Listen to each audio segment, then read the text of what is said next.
Sometimes, the enemy doesn't come wearing a mask or sneaking in the dark. Sometimes, they live right across the street, watching your every move, waiting for the smallest excuse to strike. Picture this.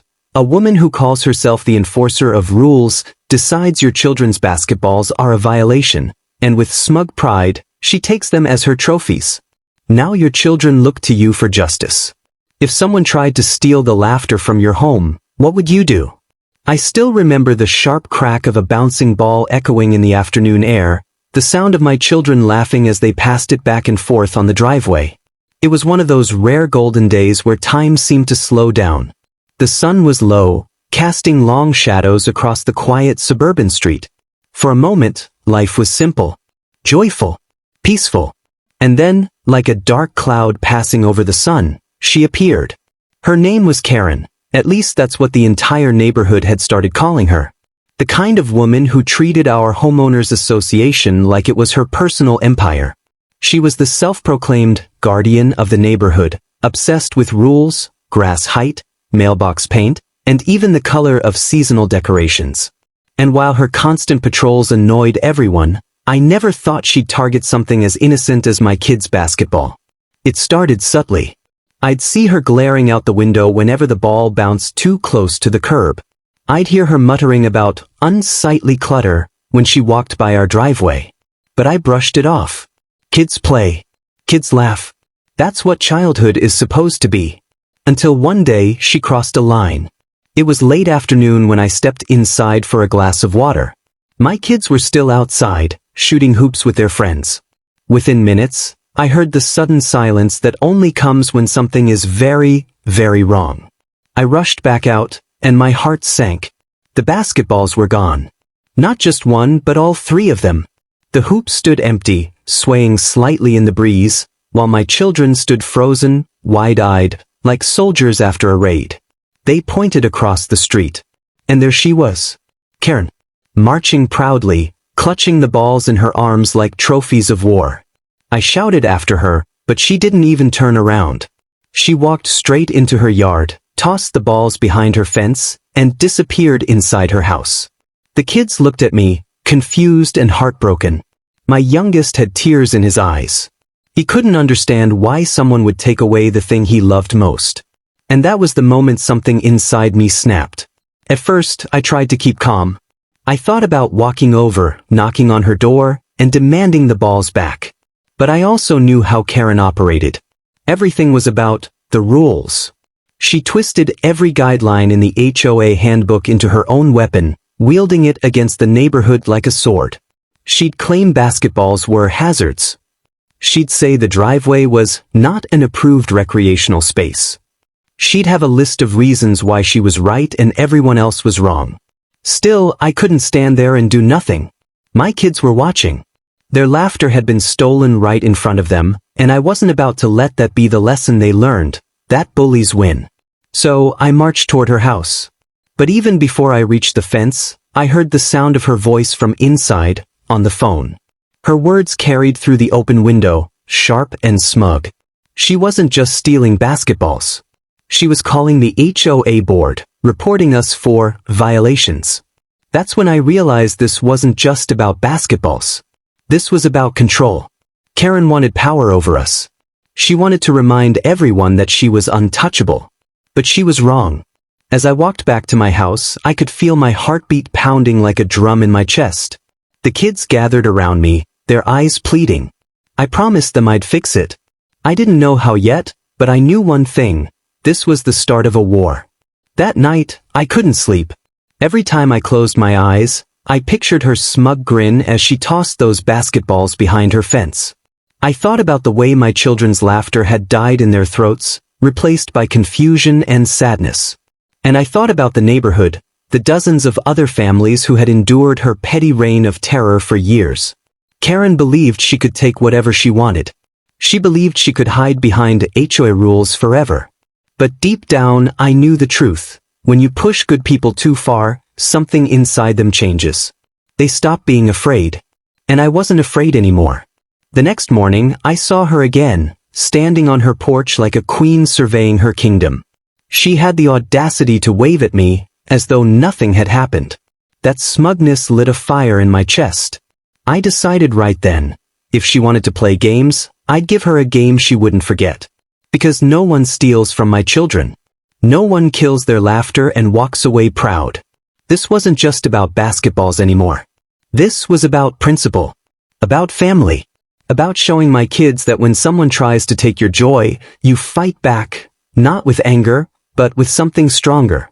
And I was ready. Power is a dangerous thing in the wrong hands. And when someone who craves control suddenly believes they can rule over you, they will push further and further, until something finally breaks. That's exactly what happened after she stole the basketballs. Because taking them wasn't enough for her. She wanted to humiliate me, to crush my children's joy, and to make an example out of my family. And I have to ask you, if your own neighbor turned the law against you, would you stay silent, or would you rise against it?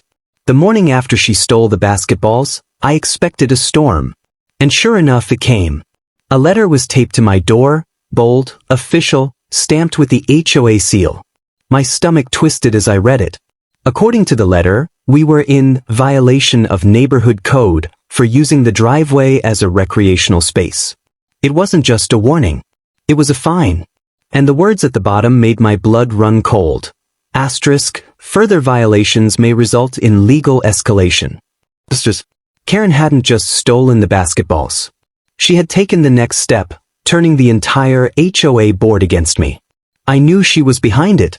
I could picture her sitting smugly in her kitchen, sipping coffee as she typed up her complaints, sending emails to the board, twisting the rules to serve her obsession. And now, my kids were the targets of her war. That evening, when I came home from work, I found something even worse. The kids had tried to play with a new ball I bought them. Not 10 minutes later, Karen stormed out again, yelling from her porch. She snapped photos, waved her phone, and disappeared back inside. Minutes later, another HOA notice landed in my inbox. She was documenting every single moment, building a case, pushing me further and further toward breaking. I wasn't just angry anymore. I was cornered. But the breaking point came 2 nights later. It was late evening, quiet, the kind of stillness that makes every sound sharper. My children were inside, trying to focus on homework. Then came the flash of red and blue lights outside my window. My heart sank. The police. I opened the door, and there they were, 2 officers standing on my lawn, their flashlights sweeping across the driveway. Karen stood on the sidewalk, arms crossed, her voice shrill and self-righteous as she pointed toward my house. She had called the police. Over basketballs. The officers explained she had filed a report about hazards and noise violations. She claimed my kids were disturbing the neighborhood peace. She claimed the balls were damaging property. She even accused me of threatening behavior, though I had never once stepped foot on her property. It was surreal, standing there under the flashing lights, while my children peeked through the blinds with wide, frightened eyes. This was supposed to be our home, our safe place. And yet here we were, treated like criminals, because one woman decided her word was law. The officers were polite, almost apologetic. They admitted this wasn't a crime, that it was more of a civil matter. But still, they advised me to keep the peace and find a resolution through the HOA. In other words, Karen had won, for now. When they left, Karen smirked at me from across the street. That smirk, it burned itself into my memory. She believed she had broken me. She believed she had scared me into submission. But what she didn't know was that she had only lit the fire hotter. That night, as I sat at the kitchen table, the weight of it all pressed down on me. My children were scared. My wife was furious. And I was left with a decision: bow down to her tyranny, or show her what happens when you push a father too far. The choice was obvious. So, I made a plan. A simple, almost poetic plan. If she wanted to humiliate me in front of the police, I'd show the entire neighborhood who she really was. I would turn her arrogance against her. The next morning, I set everything in motion. I bought a hose attachment, one that could spray in a powerful jet. I set it neatly by the driveway, waiting for the right moment. And that moment came faster than I expected. Karen marched out again, this time dragging one of my kids' replacement basketballs. She had snatched it from the driveway while I was inside. But she didn't see me step quietly into the yard, didn't notice me pick up the hose, didn't realize that this time, I wasn't going to let her walk away smug and dry. She turned toward her house, cradling the ball like stolen treasure. My children gasped from the window. And in that moment, I raised the hose, my grip firm, my jaw clenched. For the first time since this war began, the power was in my hands. And what happened next, the entire neighborhood would never forget. Revenge doesn't always come with fists or fire. Sometimes, it comes with something as simple as water. But when the truth finally splashes down and exposes a bully for who they really are, the entire world seems to shift. That's exactly what happened the moment I picked up that hose. Because this wasn't just about a ball anymore. It was about dignity, justice, and the laughter my kids had lost. And I want to ask you, if someone tried to destroy your family's joy, would you let them walk away dry, or would you drench them in the truth? The hose felt heavy in my hands, not because of its weight, but because of what it symbolized. This was the turning point. For weeks, she had controlled the narrative, stealing, reporting, calling the police, twisting the rules. But now, for the first time, I was the one holding power. She didn't even see it coming. She strutted across her yard, clutching the stolen basketball like it was a prize she had earned. Her eyes were forward, her shoulders squared, her smirk carved into her face. To her, this was just another victory. Another example to remind the neighborhood that she was untouchable. And then, with a single squeeze of my hand, everything changed. The jet of water blasted across the yard, cutting through the air like a storm. It hit her square in the chest, exploding against her smug grin, soaking her in an instant. She shrieked, stumbling backward, her perfect hair plastered to her face, her designer clothes clinging like rags. The basketball slipped from her arms, rolling back toward my driveway like it knew where it belonged. My children burst into laughter from the window, their fear breaking into pure joy. It was the sound I had been waiting for, the sound she had stolen from them. Now it was back, stronger than ever. But it didn't stop there. The noise drew neighbors out of their homes. One by one, they stepped onto porches and driveways, watching the scene unfold. Some gasped. Others smiled. A few even clapped quietly under their breath. Because everyone knew what she had been doing for years. Everyone had felt the sting of her tyranny. And now, they were watching her fall. Karen sputtered and screamed, waving her arms, demanding I stop. She shouted about rules, about harassment, about how I'd regret this. But her words were drowned out by the roar of the water and the laughter echoing around the block. For the first time, the power wasn't hers. And then, as if fate wanted to seal the moment, red and blue lights flashed again. The police had returned. She must have called them earlier, expecting to see me dragged away in shame. Instead, they pulled up to the sight of her dripping wet, flailing like a drowned cat in the middle of her yard, while I stood calm, the hose resting at my side, and my children smiling safely from the porch. The officers stepped out, their faces caught between confusion and amusement. She ran toward them, pointing at me, shrieking about assault. But when they asked the neighbors what happened, the truth came spilling out.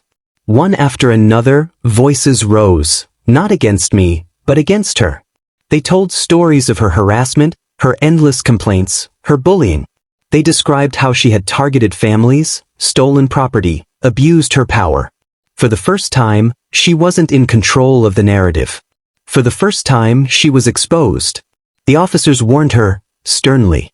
They told her that stealing property, harassing neighbors, and filing false reports could land her in real trouble. They advised her to return everything she had taken and to stop targeting my family, or face legal consequences herself. She stood frozen, her soaked figure trembling with rage. But she had no defense. No allies. No power. That night, the basketballs were quietly returned to my yard. And for weeks afterward, she disappeared into her house, her porch empty, her voice silent.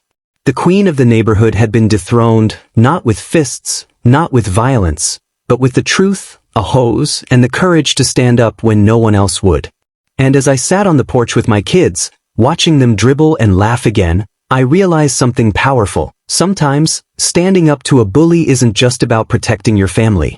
It's about freeing everyone around you who's been living in their shadow. The laughter of my children filled the air again, brighter than ever. And Karen? She never tried to take another basketball again. And if you've made it this far into the story, let me ask you something. Would you have picked up the hose? Or would you have handled it another way? Share your thoughts in the comments below. And if you enjoyed this story, don't forget to like, share, and subscribe, because there are so many more neighborhood battles, real stories of justice, and unforgettable showdowns still to come.